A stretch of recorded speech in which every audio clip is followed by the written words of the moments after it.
두 번 합독하겠습니다. 마태복음 16장 18절. 네, 우리 찾으셨으면 우리 두 번 합독하겠습니다. 시작! 또 내가 내게 이르노니 너는 베드로라. 내가 이 반석 위에 내 교회를 세우리니 음부의 권세가 이기지 못하리라. 또 내가 내게 이르노니 너는 베드로라. 내가 이 반석 위에 내 교회를 세우리니 음부의 권세가 이기지 못하리라. 네, 이 시간 우리 또 잠깐 기도하실 시간을 가질 텐데요. 하나님이 저에게도 말씀을 정말 주셔야 될 것 같아요. 또 동일하게 말씀을 듣는 우리 각각에게도 꼭 필요한 말씀 하나님 주실 텐데 내가 들을 기가 없으면 이 시간 또 흘려 떠내려 보내는 거잖아요. 이 시간 우리 기도하실 때 하나님 말씀을 전하는 저를 비롯해서 우리 말씀 받는 우리 모든 성도들이 하나님의 말씀에 감동될 수 있도록 하나님 말씀에 정말 은혜 받을 수 있도록 도와달라고 우리 짧게 이 시간 기도하겠습니다.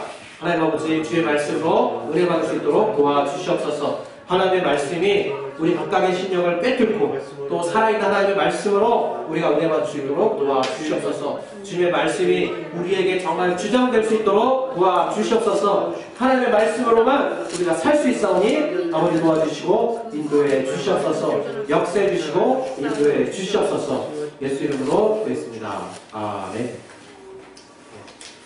오늘의 제목은 음부의 권세를 이긴 교회입니다. 네, 때마침 주님이 또 네, 유난히 지난 한 주는 참 그 병마와 싸우는 우리 가족과 성도들이었던 것 같아요.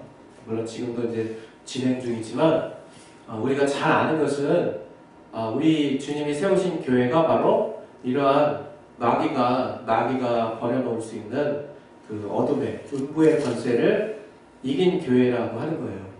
그래서 우리가 주님이 우리에게 말씀하셨을 때 오직 예수로만 오직 당신 자신 예수의 이름으로만 꺾을 수 있는 권세를 우리에게 주셨다는 거죠. 예수님이 성령을 받으신 이후로 회당에 가가지고요 더러운 귀신을 쫓았거든요. 요한복음에. 그때 그 회당에 있던 사람들이 깜짝 놀랐어요. 이게 어찌된 일이냐? 이건 권세 있는 새 교훈이다 이렇게 말했거든요.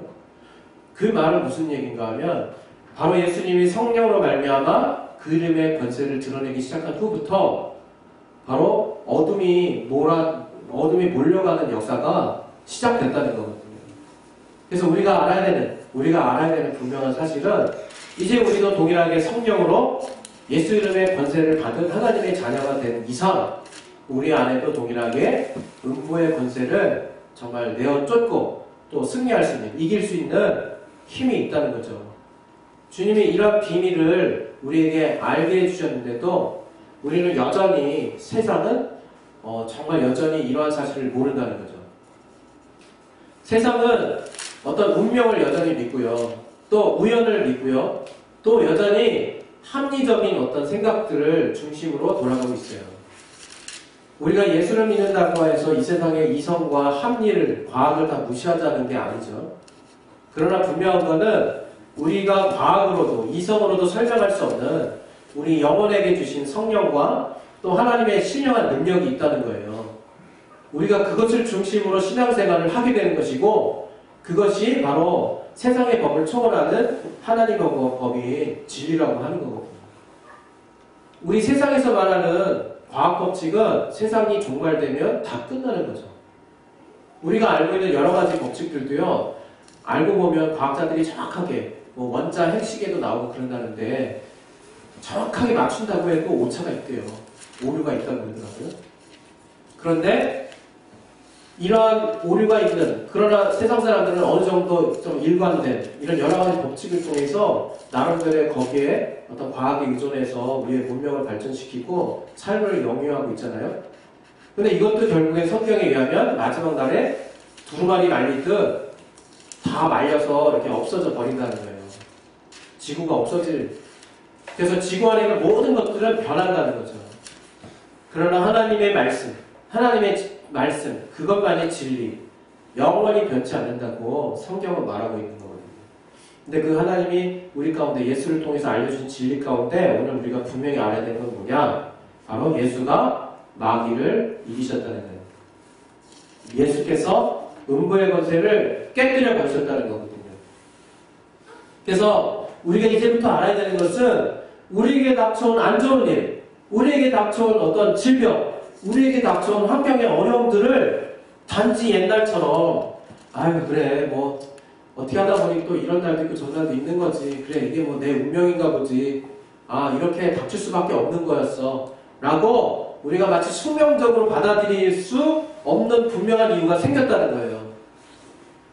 우리가 만약에 그런 우리에게 닥쳐온 어려움들이나 육체의 어떤 질병들이나 이런 모든 것들을 당연히 내가 얻은 결과, 내가 뭔가 일으킨 내 죄의 결과처럼 받아들인다면 그 말은 무슨 말이냐면 마치 마귀가 저질러 놓은, 싸질러 놓은 어떤 정말 더러운 것들을 우리 인류가 대신 짊어지는 거하고 똑같아요. 그러나 예수께서 이제 뭐라고 말씀하셨냐면 마귀가 그 지은 모든 죄, 그 죄로부터 그로부터 우리가 정말 그 죄의 어떤 영향으로 예수를 정말 불순종했던, 하나님을 불순종했던 그 죄를 예수께서 깔끔하게 해결하셨기 때문에 이제 예수를 믿는 하나님의 자녀들 안에서는 죄가 역사할 수가 없는 거예요. 우리가 질병이라고 하는 것은 성경으로 일하면, 성경에 의하면 바로 죄로 말미암는 결과물이에요. 죄로 인한 저주라고 볼 수 있는 거거든요. 그러나 우리가 알아야 되는 것은 이제 정말 예수를 믿는 우리들은 바로 예수를 믿었기 때문에 죄가 없는 것이죠. 그것은 그냥 단순히 머리로 이해하는 아 그렇구나 라고 이해할 만한 그런 수준이 아니라 그게 바로 우리의 현재의 실상이고 우리의 현재 모습이라는 거예요. 그래서 우리가 이제 우리 죄로 말미암은 저주가 없다는 거예요. 없기 때문에 당연히 우리 안에서 일어나는 병도 없어야 되는 거죠. 그러나 실질적인 삶의 모습에서 우리는 정말 또 계속해서 질병이 있고 또 내가 또 병으로 인해서 어려움을 당하고 또 환경의 어려움도 있거든요.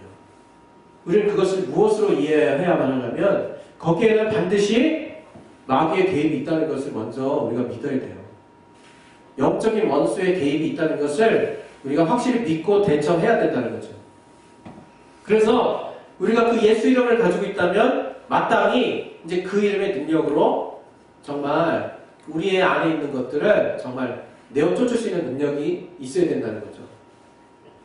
저도 지금 지난주 금요일날 또 목이 아프기 시작하더니 이제 병이 들었어요. 그런데 제가 지금 이 병의 경중과 상관없이 제가 지금 주장하고 있는 믿음이 뭐냐면 하나님께 회개하는 마음도 하나 있지만 더 강력한 건요, 내가 귀신에게 틈을 주지 말아야겠다는 거예요. 귀신에게 더러운 원수에게 내가 틈을 주지 말아야 되겠다는 거예요. 그건 뭐냐, 우리가 뭔가 잘못해서 하나님께 벌 받는다는 생각은 이제 버려버리셔야 돼요. 우리가 뭔가 실수해서 하나님의 그런 말에는 보험을 주신다라는 그런 개념을 이제 완전하게 벗어나야 된다는 거예요. 왜? 우리가 복음 안에 산다는, 우리가 하나님의 자녀가 됐다는 것은 이제 죄로 말미암은 저주가 완전히 우리와 상관없이 됐다는 거거든요. 상관없이. 그래서 우리가 어떤 것을 돌이켜야 되느냐, 잠깐 우리가 하나님 앞에 깨어있지 못한 것들을 돌이키는 거지, 우리가 하나님께 죄졌기 때문에 돌이키는 게 정확히 말하면, 복음적으로 말하면 아니에요. 그래서 이 시간에 우리가 알아야 되는 것은 속지 말기를 위해서 더 힘쓰라는 거예요. 속지 말기를 위해서. 내가 하나님의 전이고 내가 하나님의 자녀이기 때문에 이제는 더욱더 어떤 쪽에 포커스를 맞춰야 되느냐, 내가 또 무슨 죄를 져서 하나님께 정말 이 죄를 얻었구나 라는 개념으로 다가가는 것보다 내가 또 원수에게 틈을 줬구나, 그래서 그 원수에게 속아서 그 원수의 생각을 내가 붙들었더니 그 죄로 말하는 결과물들이 나에게 맺히더라 이거예요. 주님은 항상 우리에게 깨어있으라고 말씀하시거든요. 이제 너에게서 죄를 부를 건 딱 하나밖에 없다고 말씀하시거든요. 성령께서 이제 세 가지를 우리한테 책망하실 건데, 죄에 대해서, 의에 대해서, 심판에 대해서 우리에게 명명백백하게 말씀해 주시고 이제 우리를 심판할 거라고, 우리에게 그것을 정말 책망할 거라고 부르셨어요. 우리가 죄에 대해서 분명히 알아야 될 것은 과거 이스라엘이 하나님의 율법에 의해서 억압돼가지고 우리 자신의 죄를 깨달은 것처럼 그렇게 알 것도 아니요, 이제 이방인들이 자신의 양심이 어떤 걸림돌이 돼서 이게 죄구나라고 깨닫는 마음으로 하나님께 정말 걸려서 그 죄를 회개하는 마음도 아니요, 이제는 그러한 죄의 모든 문제를 해결해 주신 그 예수를 똑바로 믿지 않는 그 믿음 때문에 하나님으로 말미암아 죄의 틈을 정말 원수가 이겨낼 수 있는, 원수가 정말 접근할 수 있는 틈을 줬다는 것에 대해서 회개하라는 거예요. 그래서 정말 이 시간 저는 정말 우리 진리로 자유하는 교회 성도들만큼은 그 진리가 얼마만큼 내 삶을 자유케 하실 수 있는지를 먼저 소유하는 자들이 됐으면 좋겠어요. 그리고 나서 정말 그 원수가 내 안에서 역사했던 그런 정말 크고 작은 일들에 대해서 우리가 빨리빨리 돌이키면 되는 거거든요. 마치 정말 이렇게 뭔가 어지럽힌 것들이 이렇게 우리 안에서 이렇게 딱 방 안에 이렇게 정말 떨어졌죠. 그러면 빨리 그 걸레 갖다 치워야지. 그걸 내버려두면요, 그게 막 물 같은 경우는 퍼지고, 그리고 막 냄새나는 것 같은 경우는 그 땅 속에 배잖아요. 그냥. 그래서 더 어렵게 되죠. 치워내도 앙금이 남게 되죠. 예, 우리는 병을 그렇게 영적으로 분명하게 설명할 수 있거든요. 그래서 정말 우리 하나님의 자녀들은 무엇보다도 정말 하나님의 말씀이 우리의 심령을 정말 주장할 수 있어야 되고, 우리의 육체의 환경과 육체의 질병을 그 말씀이 쑥 밀어낼 수 있는 정도의 힘이 있어야 돼요. 우리 히브리서 말씀을 잠깐 보겠습니다. 히브리서 4장에 우리가 아는 말씀이 하나 있는데 12절을 한번 같이 보겠습니다.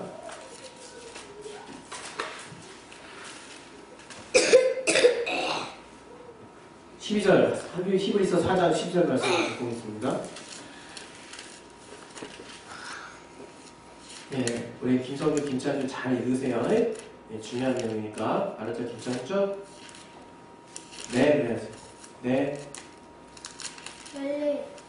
자, 12절로 읽겠습니다.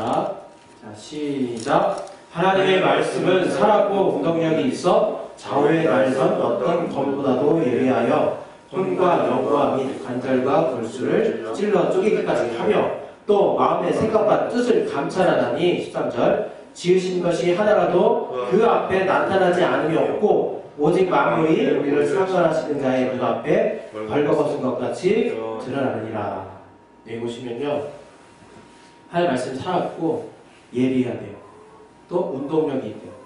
그래서 우리의 관절과 골수를 찔러 쪼개기까지 한다고 그러는데, 여기 어떤 식으로 나오는 13절에 보면 지으신 것, 하나님이 지으신 모든 피조물이 그 말씀 앞에 낱낱이 드러난다는 거예요. 하나님의 말씀 앞에 정말 우리의 어떤 정말 부인하는 요소도, 우리의 어떤 감추고 싶은 요소도 감춰지지 못한다는 거거든요. 하나님의 생명의 말씀이 우리 안에 있는 정말 모든 정말 신경과 정말 관절과 골수를 찔러 쪼개기까지는 그 깊이 있는 곳까지 곳곳으로 파고들어서 우리를 완전하게 정말 낫게 하시는 역사가 하나님의 말씀의 역사예요. 교회는 이러한 하나님의 말씀이 정말 그 권위가 믿음으로서 인정되는 곳이어야 되는 거거든요. 교회에는 지성인들이 많이 와가지고 교회의 수준이 높아지는 것이 아니라, 교회는 이렇게 하나님을 정말 순진하고 있는 그대로 고지고대로 믿는 자들이 바로 그 교회의 영적 수준이요, 교회의 영적 수준이 바로 교회의 수준인 거죠. 그래서 우리가 하나님을 믿는다고 말할 때 우리에게서 예수를 믿는 능력이 나타나지 않는다면 그것을 위해서 우리가 몸부림쳐야 되고, 또 그것이 당연히 우리 믿는 자에게 주신 하나님의 능력이기 때문에 내가 그 능력을 정말 더욱더 힘입을 것을 놓고 끝까지 믿음을 포기하지 말아야 되는 거예요. 네, 제가 정말 이번 주에 어떤 또 우리 목사님의 책을 하나 읽었는데, 거기 보니까 거기 굉장히 아주 그냥 굉장히 그렇게 나와 있는지 몰랐는데 굉장히 살벌하게 나온 부분이 있었어요. 성령의 감동을 성령의 내주하심이라고 우리는 오해해서는 안 된다. 이렇게 이제 써진 대목이 있었거든요. 그걸 내가 읽으면서 좀 회개하는 마음이 많이 들더라고요. 그러면서 이제 목사님 하셨던 얘기는 뭐냐, 결국에는 우리가 성령이 우리가 내주하신다면 시시때때로 매 순간 성령에 힘입을 수 있는 능력이 우리 안에 있어야 된다고 하는 것을 이제 목사님이 얘기하고 싶었던 거예요. 그러나 우리의 삶은 마치 어떤 필름 끊어진 사람의 모습처럼 어떤 순간 잠깐 기억나고, 하나님 역사했던 순간, 어떤 순간 기억 안 나고, 이렇게 사는 경우가 더러 있다는 거죠. 정말 우리 안에 하나님의 말씀이 우리를 주장하고 있다면, 우리가 어려움이 정말 그게 우리가 인간의 육체가 있기 때문에 느껴지지 않는 것은 아니죠. 분명히 어렵습니다. 그러나 그 말씀이 더 우리를 주장할 수 있기 때문에 우리가 너끈히 그 어려움들 또는 그 위기들을 우리가 이겨낼 수 있는 것이거든요. 그래서 저는 우리 진로자유교회 성도들이 정말 끝까지 정말 오직 하나님의 말씀에 감동되어서 그 말씀의 능력이 정말 우리의 삶과 우리 교회에 정말 끊어지지 않는 삶을 사셨으면 좋겠어요. 제가 사실 이 교회를 세우면서도 하나님의 또 인도하심으로 세웠으면서도 다른 것은 차차 내가 주님 앞에 더 다가가면 채워질 거라는 믿음이 있지만 당장 시급하게 돼야 된다고 하는 기준은 있거든요. 그건 뭐냐면 하나님의 생명은 언젠가 되는 게 아니고 또 하나님의 능력은 언젠가 되는 게 아니라는 거죠. 예수 이름으로 우리가 그 권세를, 예수 이름의 권세를 우리가 힘입는 것도 우리가 막 언젠간 되겠지 하는 것들이 아니거든요. 우리가 마땅히 하나님의 자녀고 성령 받은 자라면 성령으로 말미암은 능력이 우리 안에 나타나야 되고 예수 이름의 권세를 우리가 늘 매일 힘입을 수 있는 자들이 우리 어린 찬주나 성주에서부터 시작되어야 되는 거죠. 예. 그래서 우리 이 시간에 이제 기도 잠깐 하고 오늘 특별히 좀 축사를 하려고 해요. 저 자신부터 시작해서 분명히 주님은 우리에게 축사를 주신 이유는 우리가 때로는 말씀을 듣고 우리 병이 떠나가는 경우, 병이 남는 경우가 있고요. 또 어떤 메신저의 말씀을 듣고 감동돼서 갑자기 내 상태가 호전되는 경우가 있고요. 또 어떤 경우에는 정말 여러 가지 찬양을 부르다가 또 남는 어떤 신유의 역사를 경험하는 경우도 많이 있어요. 그러나 이러저러한 여러 가지 원인에도 불구하고 주님이 우리에게 귀신을 내어 쫓으라고 명하신 것은요. 그 이름의 권세를 직접적으로 쓸 수 있도록 우리에게 하신 직접적인 통로가 있다는 거거든요. 우리가 그거를 마치 주머니에 딱 넣어놓고 꾸깃꾸깃 해놓고 나중에 쓸 것처럼 그렇게 우리가 신앙생활을 한다면 그것처럼 정말 미련하고 답답한 신앙생활이 없을 거예요. 우리 시간에 기도 잠깐 하고 특별히 이 시간 기도하실 때는 각자 나 영혼, 정말 자기 영혼을 위해서 기도했으면 좋겠어요. 내 영혼이 어떤 것에 지금 방해를 받고 있는가. 특별히 지난 한 주, 이번 주 우리가 원수가 우리에게 정말 좀 많이 또 타격을 입었나 봐요. 그러니까 또 육신을 또 이제 치는 거거든요. 저는 그렇게 봅니다. 그래서 이 시간 우리 특별히 기도하실 때 정말 하나님 앞에 내가 지금 정말 이렇게 당하고 있는 원수가 정말 이간하고 있는 그 틈이 무엇인가, 그 틈을 발견해야 그 틈을 막아야 계속 들어오지 않는 거거든요. 물 수도꼭지 딱 막아봤자 그 바닥에 구멍 뚫리면 소용없는 것처럼. 먼저 기도하실 때는 나 영혼을 위해서 기도하시는데 내가 정말 지금 신앙생활 해오면서 요즘에 정말 원수에게 이간당하고 있는 게 무엇인가, 계속적으로 원수가 공격하는 그 공격에 내가 자주 넘어지는 게 무엇인가를 생각해보고 그것을 먼저 좀 돌이키는 시간을 가졌으면 좋겠습니다. 그리고 나서 우리 다 같이 좀 축사하는 시간을 갖도록 그렇게 할게요. 우리 시간 예수의 한번 하시고, 하나님 정말 주께서 이제 승리하셨는데, 세상을 이기셨는데 내가 왜 마치 진 사람처럼, 내가 왜 마치 정말 허우적거리는 사람처럼, 마치 싸워서 겨우겨우 마치 뭔가를 쟁취해야 되는 사람처럼 그렇게 살고 있습니까? 이미 승리하신 하나님의 자녀는 바로 승리한 삶을 사는 것입니다. 아버지, 내가 정말 원수에게 틈을 준 부분을 지금 분명히 깨닫게 하셔서 그것을 돌이키고 원수를 이기는 삶을 살 수 있도록 도와주시옵소서. 우리 이것을 놓고 우리 예수의 한 번 하시고 기도하겠습니다. 예수여! 하나님 아버지, 시간에 정말 주님 앞에 나아올 때